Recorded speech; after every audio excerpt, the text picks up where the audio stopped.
धनबाद की राजनीति में उस वक्त सरगर्मियां बढ़ गईं जब निरसा विधायक अरूप चटर्जी ने सांसद ढुल्लू महतो के बयान पर कड़ा पलटवार किया। धनबाद परिसदन में मीडिया से बातचीत करते हुए विधायक ने सांसद द्वारा उनके स्वर्गीय पिता पर की गई टिप्पणी की कड़ी निंदा की और इसे अस्वीकार्य बताया। अरूप चटर्जी ने कहा कि उनके पिता हमेशा मजदूरों के अधिकारों के लिए संघर्षरत रहे हैं और आज भी उनकी शहादत दिवस पर बड़ी संख्या में लोग उन्हें श्रद्धांजलि देने पहुंचते हैं। विधायक ने आरोप लगाया कि सांसद खुद को ईमानदार बताने के बावजूद कोयला कारोबार में संलिप्त हैं और उनके परिवार के लोग भी इस धंधे से जुड़े हुए हैं। उन्होंने यह भी कहा कि धनबाद में अवैध कोयला कारोबार और हार्डकोक उद्योग के संचालन में गंभीर अनियमितताएं हैं जिसकी जांच होनी चाहिए। फ्लाईओवर श्रेय विवाद को लेकर भी विधायक ने सांसद पर निशाना साधते हुए कहा कि परियोजना पहले ही स्वीकृत थी लेकिन इसका श्रेय लेने की राजनीति हो रही है। साथ ही उन्होंने आरोप लगाया कि सांसद केंद्र से विकास कार्यों के लिए पर्याप्त फंड नहीं ला पाए हैं। वहीं विधायक ने सांसद को चुनौती देते हुए कहा अगर वो खुद को बेदाग मानते हैं तो जांच का सामना करें और 2029 में निर्दलीय चुनाव लड़कर दिखाएं। इस बयान के बाद दोनों नेताओं के बीच सियासी तनाव और बढ़ गया है। उसका बाप जब था उस समय भी हम विधायक थे, पता है कि उसको बता देना। उनका पिताजी जो थे वो देखिए वो तो अनुकंपा पर विधायक बना है ना, उसको क्या समझ में आएगा। अनुकंपा पर विधायक बनने वाला को जमीन का दर्द नहीं हो सकता, यहाँ का जनता का दर्द नहीं हो सकता है, यहाँ का विकास का बारे समझ ही नहीं सकता है, क्योंकि अनुकंपा पर दया पर विधायक बना है। इसलिए वो हमारा टिप्पणी क्या करेगा, उसका टिप्पणी करने वाला नहीं है और ये किसी कीमत पर नहीं होगा। वो जो चाहता है वो नहीं होगा। हर जगह पे उसको रंगदारी चाहिए, हर जगह पे पैसा चाहिए, तो ऐसा नहीं होगा। इससे हटके सांसद ढुल्लू महतो का सीधा आरोप है कि आप अनुकंपा पे विधायक बने हैं। आपके पिताजी के टाइम पे वो विधायक हैं, क्या कहेंगे? देखिए, मेरे पिता 1990 से 2000 तक विधायक थे और ढुल्लू महतो जो है वो 2009 में पहली बार विधायक बने। तो ढुल्लू महतो एक अनपढ़ और गंवार सांसद हैं। उनको मैं क्या बोलूं, उनको ना मुंह की जबान की कोई ठीक है, ना किसी को भी इज्जत देने का भी बात। कभी वो जयराम महतो के पिता के बारे में बोलते हैं, कभी अनूप सिंह के पिता के बारे में बोलते हैं। लोग उनको जानकारी नहीं है जो किस व्यक्ति को किस तरीके से सम्मान देना चाहिए और इज्जत देना चाहिए। वो ज़िंदगी भर कोयला चोरी और रंगदारी किए हैं, वो दूसरे को रंगदार बोलते हैं और मुख्य रूप से उनकी व्यवसाय जो है वो कोयला चोरी है।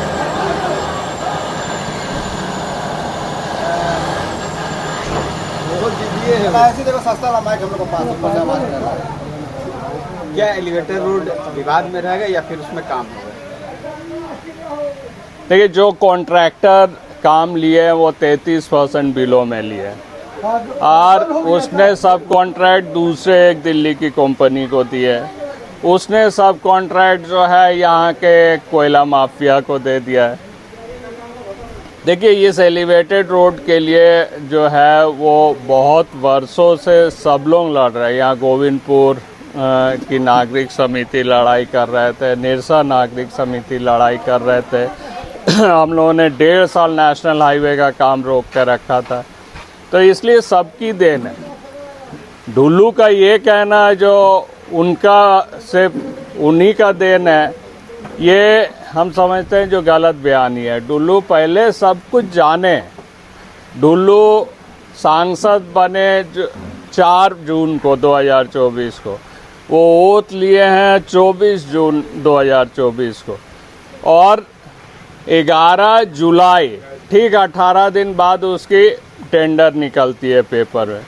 ढुल्लू ये कहना चाहते हैं जो ढुल्लू का नाम सुन के दिल्ली में बिना सर्वे बिना डीपीआर का वो संग संग कर दिए। मतलब ढुल्लू इतनी आतंक है वो, जो उसके नाम सुनते बिना सर्वे बिना कोई चीज़ का हो गया। ये अगर वो समझाने की कोशिश कर रहे हैं तो वो ये जान ले जो वो अनपढ़ हो सकता है। धनबाद की जनता अनपढ़ नहीं है।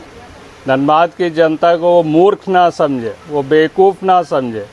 वो यहाँ बाहरी भीतरी का लड़ाई करवाता है, अपने विधायकों के विरुद्ध भी बोलता है, दूसरे प्रतिनिधियों के खिलाफ भी बोलता है।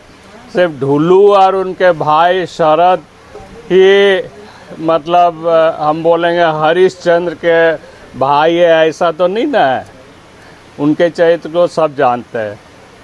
वो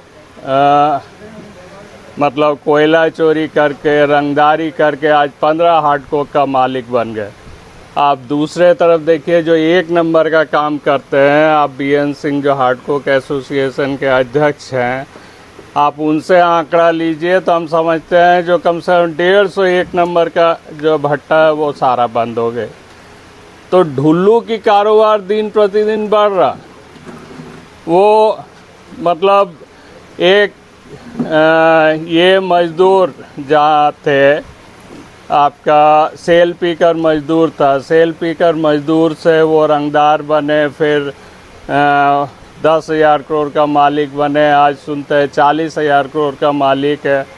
झारखंड के आधा ज़मीन वो दूसरे के नाम से खरीद के रखे हैं।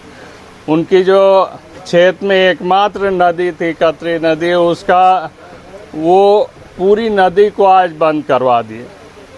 वहाँ पर उनके लड़का जो है प्रशांत जो है वो मुख्य रूप से कोयला चोरी करते हैं और रात भर जितनी भी ट्रक है सुबह सुबह वो पैसा की कलेक्शन 10,000 रुपया करके करते हैं और उसके बाद मतलब उस क्षेत्र में कहीं भी कोयला चोरी हो तो उस ट्रक से रंगदारी वसूली करना, कहीं भी लोग डीओ उठाए उससे रंगदारी वसूली करना, कोई भी ठेकेदार से रंगदारी वसूली करना, ये तमाम चीज़ वो करते हैं।